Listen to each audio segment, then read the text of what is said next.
27ನೇ ಶ್ಲೋಕ.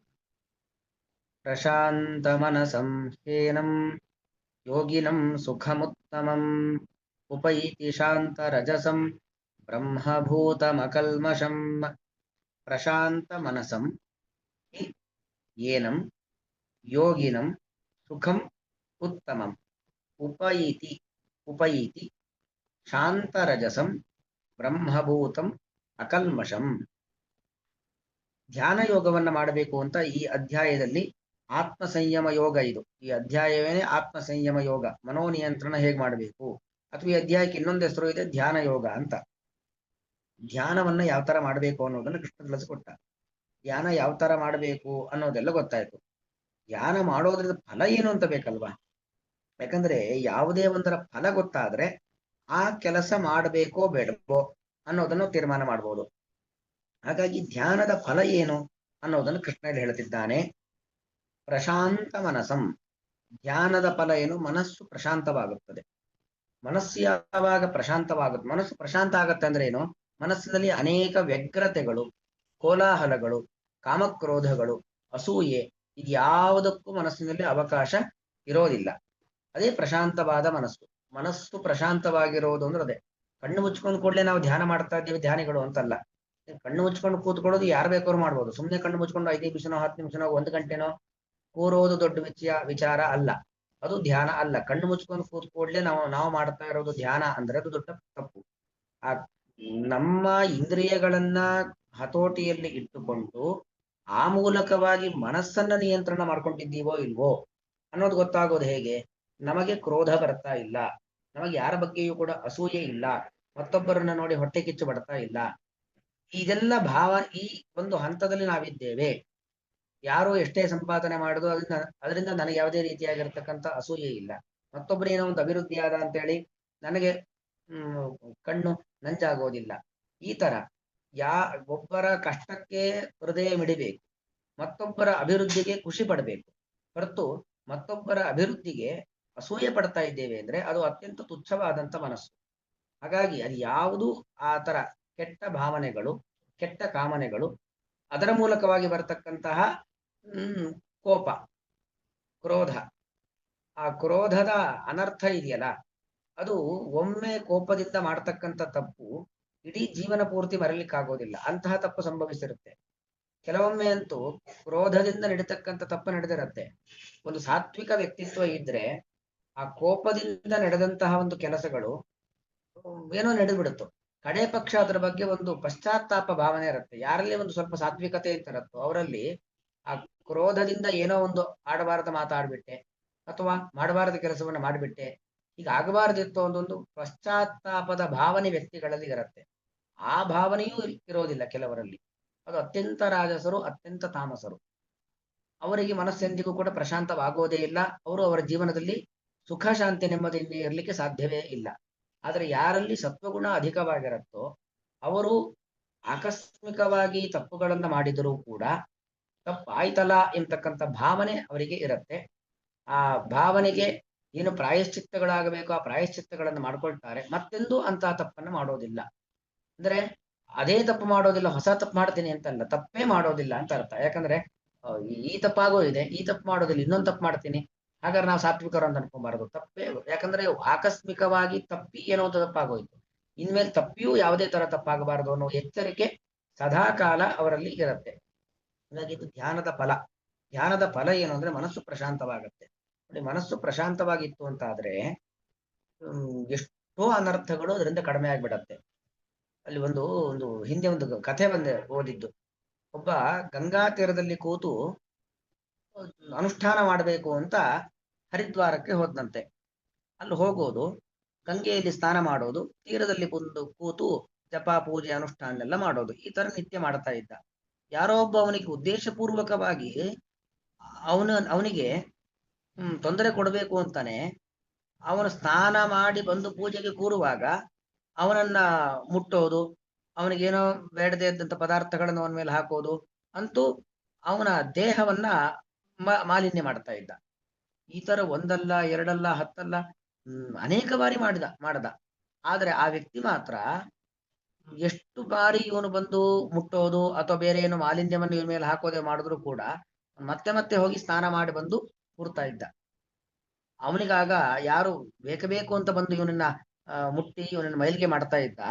ಅವನಿಗೆ ತುಂಬಾ ಒಂಥರ ಬೇಸರ ಆಯ್ತಂತೆ. ಛೇ, ನಾನು ಎಂತ ಒಬ್ಬ ಸಾಧು ವ್ಯಕ್ತಿಯನ್ನ ಅವನಿಗೆ ಅನ್ಯಾಯ ಮಾಡ್ಲಿಕ್ಕೆ ಹೋಗ್ಬಿಟ್ಟೆ ಅಂತೇಳಿ ಕ್ಷಮೆ ಕೇಳ್ತಾನೆ. ತಪ್ಪಾಯ್ತು, ನೀವು ದೊಡ್ಡ ಸಾಧಕರು, ನಿಮಗೆ ಅನುಷ್ಠಾನ ಮಾಡಬೇಕು ಅಂತ ನೀವು ತುಂಬಾ ಗಂಗಾ ಸ್ನಾನ ಮಾಡಿ ಭಕ್ತಿಯಿಂದ ಬಂದು ಕೂತ್ಕೊಳ್ತಾ ಇದ್ರಿ. ನಾನು ಬೇಕು ಅಂತ ಉದ್ದೇಶಪೂರ್ವಕವಾಗಿ ಬಂದು ನಿಮ್ಮನ್ನ ಮೈಲಿಗೆ ಮಾಡ್ತಾ ಇದ್ದೆ, ಕ್ಷಮಿಸ್ಬೇಕು ಅಂತ ಪ್ರಾರ್ಥನೆ ಮಾಡ್ತಾನಂತೆ ದುಃಖದಿಂದ. ಅದಕ್ಕೆ ಈ ವ್ಯಕ್ತಿ ಹೇಳ್ತಾನೆ, ಅಂದ್ರೆ ಅಷ್ಟು ಬಾರಿ ಮುಟ್ಟಿದ್ರು ಕೂಡ ಕೋಪಗೊಳ್ಳದೆ, ಆ ಮೈಲಿಗೆ ಮಾಡಿದ್ರು ಕೂಡ ಕೋಪಗೊಳ್ಳದೆ ಶಾಂತವಾಗಿದ್ನಲ್ಲ, ಅವನು ಹೇಳ್ತಾನಂತೆ, ನೀವೇನು ಕ್ಷಮೆ ಕೇಳಬೇಡಿ, ನಾನು ಪ್ರತಿನಿತ್ಯ ಒಂದೇ ಬಾರಿ ಗಂಗಾ ಸ್ನಾನ ಮಾಡ್ತಾ ಇದ್ದೆ.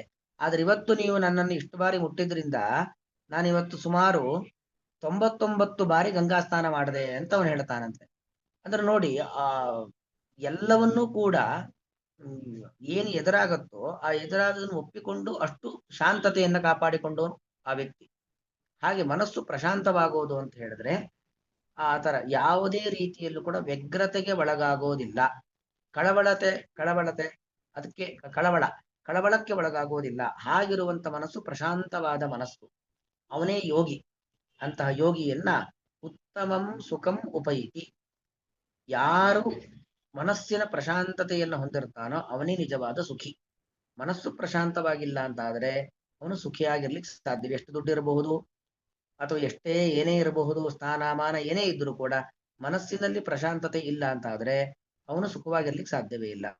ಮನಸ್ಸು ಪ್ರಶಾಂತವಾಗಿದೆ ಅಂತ ಆದ್ರೆ ಅವನಲ್ಲಿ ಏನಿಲ್ಲದೆ ಹೋದ್ರೂ ಕೂಡ, ಲೌಕಿಕವಾಗಿ ದುಡ್ಡು ಇಲ್ಲದೆ ಇರಬಹುದು, ಒಳ್ಳೆ ಸ್ಥಾನಮಾನಗಳು ಇಲ್ಲದೆ ಇರಬಹುದು, ಏನೂ ಇಲ್ಲದೆ ಹೋದ್ರೂ ಕೂಡ ಅವನು ಸುಖವಾಗಿರ್ತಾನೆ.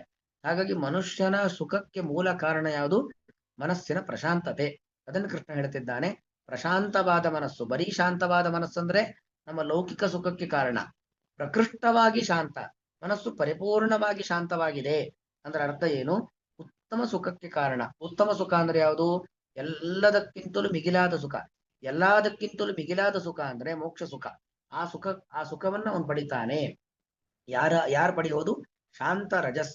ರಾಜಸ ಪ್ರಭಾವ ಅವನಲ್ಲಿ ಇಲ್ಲ, ತಮೋಗುಣದ ಪ್ರಭಾವ ಅವನಲ್ಲಿ ಇಲ್ಲ.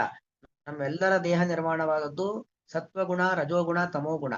ಅಂದರೆ ರಜೋಗುಣ ತಮೋಗುಣ ನಮ್ಮ ದೇಹದಲ್ಲಿ ಇದ್ದರೂ ಕೂಡ ರಜೋಗುಣದ ರಾಜಸ ಪ್ರಭಾವ ನಮ್ಮಲ್ಲಿ ಕಾಣ್ತಾ ಇಲ್ಲ, ತಮೋಗುಣದ ತಾಮಸ ಪ್ರಭಾವ ನಮ್ಮಲ್ಲಿ ಕಾಣ್ತಾ ಇಲ್ಲ.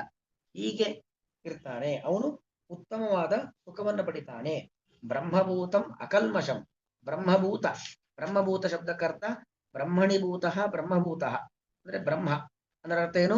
ಪರಮಾತ್ಮನಲ್ಲಿ ಯಾವಾಗಲೂ ಅವನು ಕೇಂದ್ರೀಕೃತನಾಗಿರ್ತಾನೆ. ಆತ್ಮನ್ನೇವ ವಶಂನೇತ ಅಂತ ಬಂತಲ್ಲ, ಹಾಗೆ ಭಗವಂತನಲ್ಲೇ ಯಾವತ್ತೂ ಆಲೋಚನೆ ಇರುತ್ತೆ.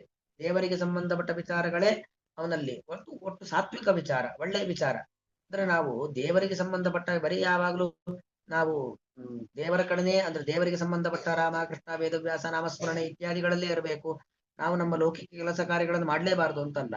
ಅಂದ್ರೆ ಬ್ರಹ್ಮ ಅಂದ್ರೆ ಒಂದು ಸಾತ್ವಿಕ ಶಕ್ತಿ, ಒಂದು ಸತ್ವವಾದ ಕೆಲಸ, ಸತ್ವವಾದ ಮಾತು, ಒಳ್ಳೆ ಕೆಲಸ, ಒಳ್ಳೆ ಕೃತಿ, ಒಳ್ಳೆಯದನ್ನೇ ಮಾಡುವ, ಅದೇ ಬ್ರಹ್ಮಭೂತ. ಹಾಗೆ ಉತ್ತಮವಾದ ವಿಚಾರಗಳಲ್ಲೇ ನೆಲೆಗೊಂಡವನಾಗಿ ಅವನಿರ್ತಾನೆ. ಅವನು ಅಕಲ್ಮಶನಾಗಿರ್ತಾನೆ. ಅಕಲ್ಮಶ ಅಂದ್ರೆ ಏನು? ರಾಜಸದ ಕಲ್ಮಶ ಮಾಲಿನ್ಯ ತೊಳ್ಕೊಂಡಿರ್ತಾನೆ, ತಾಮಸದ ಕಲ್ಮಶ ಮಾಲಿನ್ಯ ಅದನ್ನ ತೊಳ್ಕೊಂಡಿರ್ತಾನೆ. ಹೀಗೆ ಅವೆಲ್ಲವನ್ನು ಕೂಡ ತೊಳ್ಕೊಂಡು ಉತ್ತಮವಾದ ಒಂದು ಸ್ಥಿತಿಯಲ್ಲಿ ವ್ಯಕ್ತಿ ಇರ್ತಾನೆ. ಅಲ್ಲಿಗೆ ಯಾರು ಮನಸ್ಸನ್ನ ಪ್ರಶಾಂತವಾಗಿ ಇಟ್ಕೊಂಡಿರ್ತಾರೋ ಅವನೇನಾಗಿರ್ತಾನೆ? ಉತ್ತಮನಾಗಿರ್ತಾನೆ ಅನ್ನೋದು ಅಭಿಪ್ರಾಯ. ಅವನು ಉತ್ತಮವಾದ ಸುಖವನ್ನ ಪಡಿತಾನೆ. ಪ್ರಶಾಂತ ಮನಸಂ, ಸಾವಧಾನ ಚಿತ್ತ, ಸಮಾಧಾನ ಚಿತ್ತವನ್ನ ಪಡೆದಂತಹ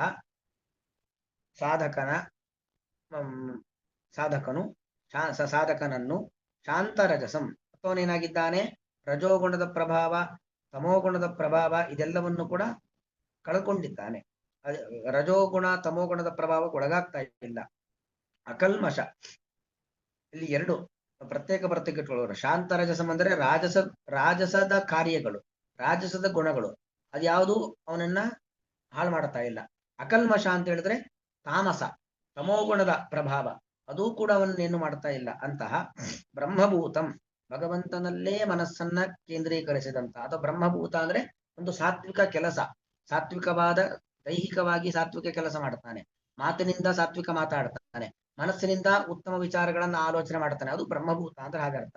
ಉತ್ತಮವಾದ ವಿಚಾರಗಳಲ್ಲೇ ನೆಲೆಗೊಂಡಂತಹ ಏನಂ ಇಂತಹ ಯೋಗಿನಂ ಯೋಗ ಸಿದ್ಧನನ್ನು, ಅಂದ್ರೆ ಸಾಧಕ ಅಂತ ಅರ್ಥ. ಯೋಗಿ ಶಬ್ದಕ್ಕೆ ಅರ್ಥನು ಸಾಧಕನನ್ನು, ಉತ್ತಮಂ ಸುಖಂ, ಉತ್ತಮ ಸುಖ ಅಂದ್ರೆ ಅತ್ಯಂತ ಉತ್ಕೃಷ್ಟವಾದ ಎತ್ತರವಾದ ಮೋಕ್ಷ ಸುಖ ಎಂಬುವಂಥದ್ದು ಉಪೈತಿ ಸಮೀಪಿಸುತ್ತದೆ. ಅಂದ್ರೆ ಆ ಮೋಕ್ಷ ಸುಖ ಯಾವಾಗ ಬರುತ್ತೆ ಅಂದ್ರೆ ಇಷ್ಟು ಕ್ವಾಲಿಟಿ ನಮ್ಮಲ್ಲಿ ಬರಬೇಕು. ನಾವು ಯಾವಾಗ ಸುಖವಾಗಿರ್ಲಿಕ್ಕೆ ಸಾಧ್ಯ ಅಂದ್ರೆ ನಾವು ಪ್ರಶಾಂತ ಮನಸ್ಸರಾಗಬೇಕು. ಶಾಂತ ರಜಸ್, ರಾಜಸ ಗುಣ ನಮ್ಮಲ್ಲಿ ಕಾಣಬಾರದು. ಅಕಲ್ಮಶ, ತಾಮಸ ಗುಣ ನಮ್ಮಲ್ಲಿ ಕಾಣಬಾರದು. ಮತ್ತು ನಾವು ಬ್ರಹ್ಮಭೂತರಾಗಬೇಕು, ಭಗವಂತನಲ್ಲಿ ಮನಸ್ಸನ್ನ ಕೇಂದ್ರೀಕರಬೇಕು. ಸತ್ವ ವಿಚಾರಗಳು ಅದರಲ್ಲೇ ನಾವು ಯಾವತ್ತೂ ಕೂಡ ಇರಬೇಕು. ಅಂಥವನನ್ನ ಅಂಥವನು ಸಾಧಕ, ಅಂಥವನು ಮಾತ್ರ ಸುಖವಾಗಿರ್ಲಿಕ್ಕೆ ಸಾಧ್ಯ.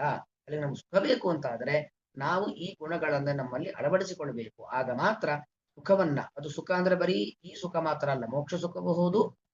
ಈ ಲೋಕದಲ್ಲಿ ಎಷ್ಟು ದಿವಸ ಇರ್ತೀವೋ ಇದ್ದಷ್ಟು ದಿವಸವೂ ಕೂಡ ಸುಖವಾಗಿ ಇರಲಿಕ್ಕೆ ಸಾಧ್ಯ. ಇಲ್ಲದೆ ಹೋದ್ರೆ ಸುಖ ಎಂಬುವಂಥದ್ದು ಅದೊಂದು ಗಗನ ಕುಸುಮದಂತೆ, ಆಕಾಶದ ಕುಸುಮ ಇಲ್ಲವೇ ಇಲ್ಲ, ನಮಗೆ ಕಂಡ್ರು ಕೂಡ ಅದನ್ನು ಪಡೀಲಿಕ್ಕೆ ಆಗೋದಿಲ್ಲ. ಹಾಗಾಗಿ ಸುಖ ಎಂಬುದು ಅದೊಂದು ಕನಸಿನ ಕೂಸಾಗ್ಬಿಡತ್ತೆ. ಹಾಗಾಗಬಾರದು ಅಂತ ಆದ್ರೆ ಸುಖ ಬೇಕು ಅಂದ್ರೆ ಸುಖಕ್ಕೆ ಬೇಕಾಗಿರ್ತಕ್ಕಂಥ ಪ್ರಯತ್ನ ಮಾಡಬೇಕು. ಸುಖಕ್ಕೆ ಬೇಕಾಗಿರ್ತಕ್ಕಂಥ ಒಂದು ವ್ಯಕ್ತಿತ್ವವನ್ನು ನಾವು ನಮ್ಮಲ್ಲಿ ಅಳವಡಿಸಿಕೊಳ್ಬೇಕು ಅನ್ನೋದು ಇದರ ಒಟ್ಟು ಅಭಿಪ್ರಾಯ. ಪ್ರಶಾಂತ ಮನಸಂ ಹೇನಂ ಯೋಗಿನಂ ಸುಖಮುತ್ತಮಂ ಉಪೈತಿ ಶಾಂತ ರಜಸಂ ಬ್ರಹ್ಮಭೂತಂ ಅಕಲ್ಮಷಂ. ಶ್ರೀಕೃಷ್ಣಾರ್ಪಣಮಸ್ತು.